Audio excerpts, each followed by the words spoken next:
ಕೇಂದ್ರದಲ್ಲಿ ಬಿಜೆಪಿ ನೇತೃತ್ವದ ಎನ್ಡಿಎ ಸಂಪೂರ್ಣವಾಗಿ ಬಹುಮತನ ಪಡೆದಿರತಕ್ಕಂಥದ್ದು 295ಕ್ಕೂ ಹೆಚ್ಚು ಕ್ಷೇತ್ರಗಳಲ್ಲಿ ಭಾರತೀಯ ಜನತಾ ಪಾರ್ಟಿ ಮತ್ತು ಎನ್ಡಿಎ ಮಿತ್ರಕೂಟ ಮುನ್ನಡೆಯನ್ನು ಸಾಧಿಸತಕ್ಕಂಥದ್ದು ಒಂದಂತೂ ಸ್ಪಷ್ಟವಾಗಿದೆ. ಸ್ವಾತಂತ್ರ್ಯ ಬಂದ ನಂತರದಲ್ಲಿ ಕಾಂಗ್ರೆಸ್ಸೇತರ ಪಕ್ಷ ಭಾರತೀಯ ಜನತಾ ಪಾರ್ಟಿ ಸತತವಾಗಿ ಮೂರನೇ ಬಾರಿಗೆ ಸ್ಪಷ್ಟ ಬಹುಮತದೊಂದಿಗೆ ಅಧಿಕಾರಕ್ಕೆ ಬಂದಿರತಕ್ಕಂಥದ್ದು ಪ್ರತಿಯೊಬ್ಬರು ಕೂಡ ಸಂತೋಷ ಪಡ್ತಕ್ಕಂಥ ವಿಚಾರ. ಕರ್ನಾಟಕ ರಾಜ್ಯದಲ್ಲೂ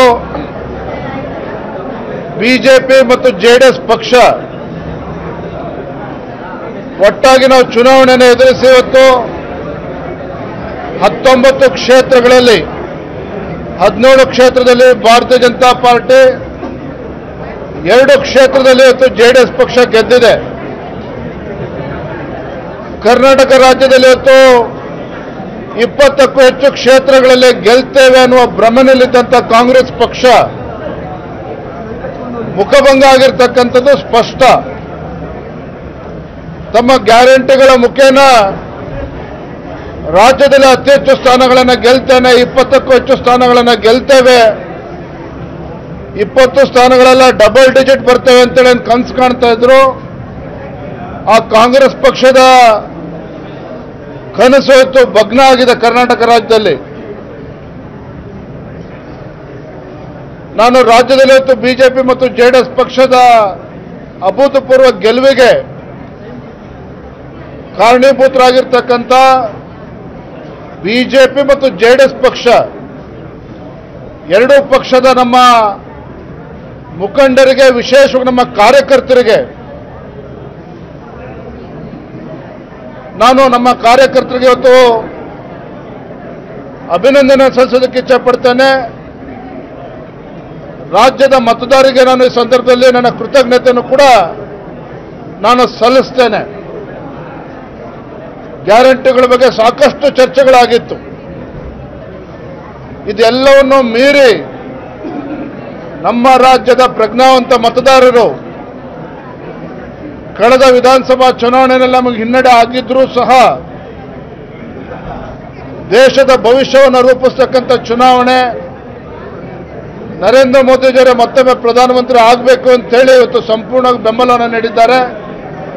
ಹಾಗಾಗಿ ನಾವು ನಮ್ಮ ರಾಜ್ಯದ ಮತದಾರರಿಗೆ ನಾವು ಆಭಾರಿಯಾಗಿದ್ದೇವೆ. ನಾನು ಅವರಿಗೆ ಕೃತಜ್ಞತೆಯನ್ನು ಸಲ್ಲಿಸ್ತೇನೆ. ಹೇಳೋಣ.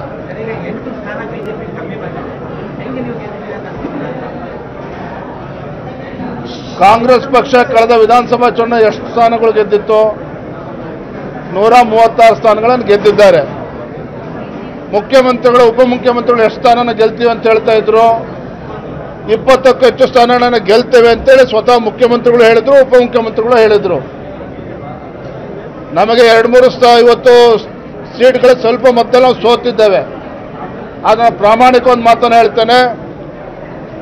ಕಾಂಗ್ರೆಸ್ ಪಕ್ಷದ ಗ್ಯಾರಂಟಿಗಳ ಆರ್ಭಟದ ನಡುವೆನೂ ಸಹ ಈ ಫಲಿತಾಂಶ ನಮಗೆ ತೃಪ್ತಿ ತಂದಿದೆ.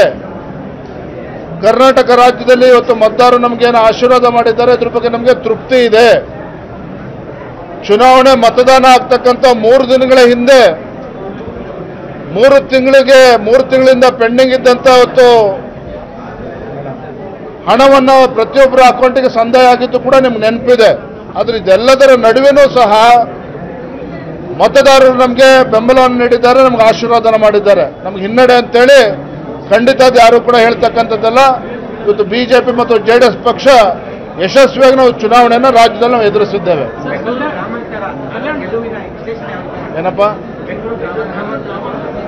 ಬೆಂಗಳೂರು ಗ್ರಾಮಾಂತರ ಒಂದೇ ಅಲ್ಲ, ಎಲ್ಲ 19 ಕ್ಷೇತ್ರದಲ್ಲಿ ಗೆದ್ದಿರ್ತಕ್ಕಂಥದ್ರ ಬಗ್ಗೆ ಹೆಚ್ಚು ವಿಶ್ಲೇಷಣೆ ಮಾಡಬೇಕಾಗಿದೆ. ಅದು ಬರುವಂಥ ದಿನಗಳಲ್ಲಿ ನಾವು ಮಾಡ್ತೇವೆ. ಎಲ್ಲಿ ಗೆದ್ದಿದ್ದೇವೆ ಅದ್ರ ಬಗ್ಗೆನೂ ಕೂಡ ವಿಶ್ಲೇಷಣೆ ಮಾಡ್ತೇವೆ. ಇವತ್ತೇನು ಕಲ್ಯಾಣ ಕರ್ನಾಟಕದಲ್ಲಿ ನಮ್ಗೆ ಹಿನ್ನಡೆ ಆಗಿದೆ, ಅದ್ರ ಬಗ್ಗೆನೂ ಕೂಡ ವಿಶ್ಲೇಷಣೆ ಮಾಡಬೇಕಾಗಿದೆ. ಬರೋದ್ರಿಂದ ನಾವು ಮಾಡ್ತೇವೆ.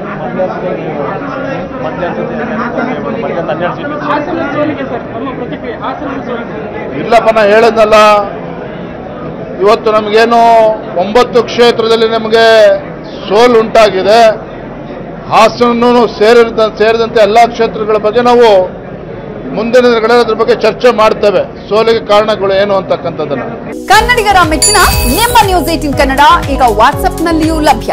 ಕರ್ನಾಟಕ ಮತ್ತು ದೇಶ ವಿದೇಶದ 360 ಡಿಗ್ರಿ ಸುದ್ದಿ ವಿವರವನ್ನ ನೀವು ನಿಮ್ಮ ಕೈ ಬೆರಳುಗಳಲ್ಲಿಯೇ ಪಡೆಯೋದಿಕ್ಕೆ ಈ QR ಕೋಡ್ ಅನ್ನ ಸ್ಕ್ಯಾನ್ ಮಾಡಿ. ನಮ್ಮ ಚಾನೆಲ್ ಅನ್ನ ಫಾಲೋ ಮಾಡಿ, ನೋಟಿಫಿಕೇಶನ್ ಆನ್ ಮಾಡಿ.